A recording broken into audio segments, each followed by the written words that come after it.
You know, one of the things that I do is I check in with scientists that we've talked to. Some of them are behind the scenes, others decide to come forward at different times, but with questions. What would the questions be when it comes to the coronavirus vaccine? There are obvious questions that they're already admitting that they haven't answered. Things like what a vaccine does, which is stop transmission. They don't know if it does. I don't even know how this thing can be called a vaccination until it proves that it can stop the infection and stop transmission. But science doesn't seem to be working the way it used to, where we were asked hard questions, where we challenged the theory, where, actually checked in with, I don't know, maybe heart doctors and neuroscientists to figure out what they thought. Well, we've done a lot of reporting on the immune system and the potential for autoimmune issues when it comes to the COVID-19 vaccine. We've discussed, fertility with scientists and doctors that can discuss that issue.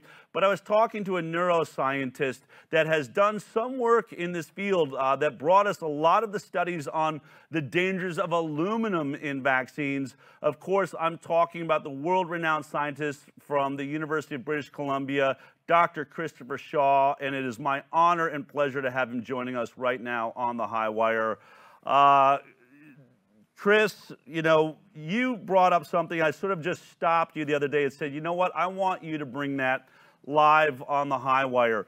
From a perspective of neuroscience, there's lots of concerns that causing the cell to create a spike protein in the body and hoping that the immune system somehow creates antibodies to fight that could start some cycle that could lead to long-term autoimmune illness. Now, of course, there's excuses, but not a lot of science has been done. But you have a particular concern when it comes to the brain. What is that concern? Well, the concern is actually several-fold. One, I looked at the Pfizer and the Moderna phase 3 safety studies, and there were things that were disturbing in that. One of the biggest ones that I noticed was the Bell's palsy, and then I went back through the animal literature where some Moderna scientists had actually looked at where the construct, the mRNA lipid-coated polyethylene glycol construct had gone. And they were finding it in all kinds of parts of the body. And the official story is that, once you inject it into your muscle, it stays there, it gets into your cells, and the lipid helps you do that. And then it, attaches to the ribosomes, and it turns out this protein that your immune system will recognize, and all is good to go. The problem is in their own study, this is done in 2012, the first author is a guy named Kapil Bal. And what you see when you go to their table 2 is it looks like the construct, and this was done with a different virus. But it was the test of the mRNA vaccine in general. And as with the Pfizer and the Moderna stuff that came out with humans, they're getting pretty good immune response initially, it looks like. Yep. But they're also finding the construct in the brain and other places. So that tells us something that it's not breaking down as fast as it's supposed to. Remember, the whole basis of the cold chain storage is that this is a very labile molecule, that it will not survive.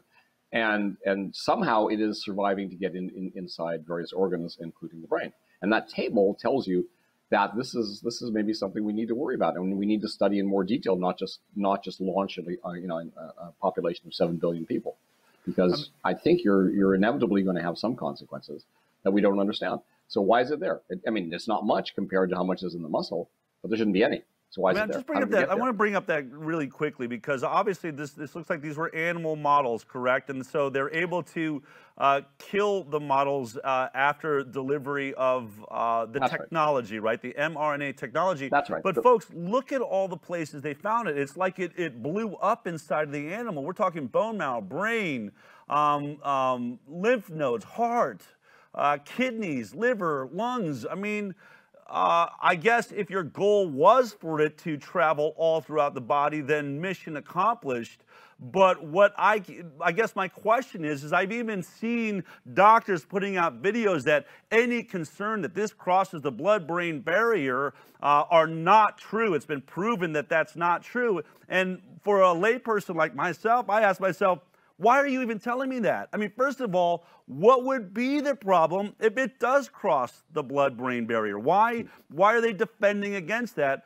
So let me ask you that. What could be the possible problems should this mRNA technology make it into your brain? Well, my first reaction would be that it could trigger some autoimmune reactions inside the brain, inflammation, because when you release either the protein, in this case it may be the mRNA itself, because it's inside the brain, you're going to trigger microglia, your resident immune cells, to do something about it. And what are they going to do? They're going to try and deal with the cells that are releasing it, and or wherever it is. Maybe they'll just engulf it and it'll be harmless. But the onus is on the company to actually show us that it's not harmless. And they started to do that back in 2012 with the mice study. But I would think that a lot more rigorous science needs to be done about this before you do a giant experiment with 7 billion people. And you don't want to be coming back 2 years later or 3 years later and say, oh my goodness, where did all this autoimmunity come from? And I think it's a concern. And I think it really is incumbent upon the companies and NIH and CDC and all those entities that monitor the safety of these things actually to commission some studies and say, where does it go? Because clearly, based on Moderna's own data, it goes into various compartments of your body, including brain. Again, not much, but how much is safe? We don't know. And they never followed it over time. The animals were sacrificed after a few days after injection. So how much goes there eventually? Why is it going there at all? I mean, that doesn't make any sense based on what they're telling us about how easily degraded this molecule is. So it shouldn't be there. It is there according to their own data. Maybe they were wrong. Maybe they didn't do it right. But again, that calls for more studies, not fewer. Absolutely. And so when you're saying autoimmune disease, leading to autoimmune disease in the brain, I always think of autoimmune disease sort of in the body. But you're saying that the glia cells up there that sort of handle immunity in the brain, when you say it could lead to inflammation, are you talking about is the potential for brain swelling? Is that something that could happen? I don't know. I mean, again, I'm only going on this one study. There are a couple others that show somewhat the same thing.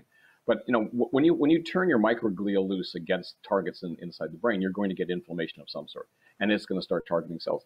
The other thing, as a neuroscientist, I work on neurodegenerative diseases, and what characterizes all of them, virtually all of them, is this misfolded protein that is usually characteristic to Lou Gehrig's disease, to Alzheimer's, to Parkinson's, to Huntington's. There are different proteins, but what they tend to do is they tend to form these unusual kinds of sheets of misfolded proteins called beta sheets.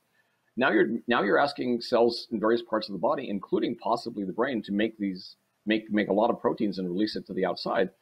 Are we sure that's what it's all doing? Are you getting clusters of misfolded proteins inside neurons? That would be a bad thing to do. And you'd like to know where it is, how much of it there is, and which particular neuronal groups it's targeting. And those are the kind of questions I think you would easily have wanted the companies to solve long before they started authorization and discovering some years later that they have a problem. What would be your advice? How long does it take to answer? I've had different scientists that are asking different questions. We've talked about the placenta, the potential attack of if there's immunity to a spike protein that resembles, the lining of the placenta. But for your concern, if you were to say, hey, Pfizer calls you, Moderna calls you, or Anthony Fauci says, you are, good at designing studies of the brain, how long would it take you? How would you design figuring out if we have an issue of the mRNA vaccine entering the brain? What would be the process? You would, if you were doing it in mice or monkeys, that's essentially a discussion of cost. If you were doing it in mice, like they did this mouse study, and remember, it was ridiculously underpowered. They only did 3 mice per group. But you would probably want to do adequately powered 10, 15 mice per group, however many groups you want. And then you would do detailed histology and biochemistry of all those regions of the brain. You'd be looking at maybe a year's work, not much more than that. And so is it out of their budget? Probably not, with the billions of dollars they have. Could they easily do it? Sure, there are a lot of scientists who could do this. I'm not the only one. There are any numbers who could do this. And then you would have an idea, is this a problem or not? Because you'd not only do detailed analysis to see if there are changes that suggest impacts on particular brain regions, but you'd also be looking at the cellular level. You'd be looking at the biochemical level. And again, not hard. All those techniques take you maybe, I'd like to say a year, totally, maybe not even that much. And then you would have a much better idea. And the fact that they're not doing it, well, that's typical. They rarely do histology on brains in animal models run by the corporations. But here, especially when you're rushing it out the door, I think you need to do it. And I think it's not that hard to do. Well, Dr. Shaw, I want to thank you for bringing that perspective. I think that we should be asking you, I think everyone assumes that science and scientists and people that care about humanity, people like Bill Gates, fund great scientists like you to make sure we've answered questions before we put people in harm's way. Is it your opinion that we have jumped the gun here, that we have rushed a technology into people before it's ready? Yes, that is my opinion. I think this is a vast experiment that should have been done in the laboratory with animal models, and now it's being done on people. And we'll know the answer, and I think you're going to show some video clips in a little bit. We'll know the answer in some months and years to come. But the potential is that you're going to harm a lot of people while you're doing this experiment on humans. Amazing. Yeah, really shocking. All right, well, I'm glad you are continuing to do the great work you're doing, asking the questions of science that should be asked. I wanted to thank you for taking the time, Chris, and we'll look forward to seeing you again sometime in the future, especially if we start seeing some issue with the brain, right, in the people that are getting this. Well, let's hope it's not. But again, let's hope that it's not as serious as it might be. But again, the only way to find out now is we're going to watch the results emerge as people get the shots and as they begin to be monitored in more detail. All right. But again, that should have been done a long time ago. Absolutely. My pleasure, Joe. All right, take care.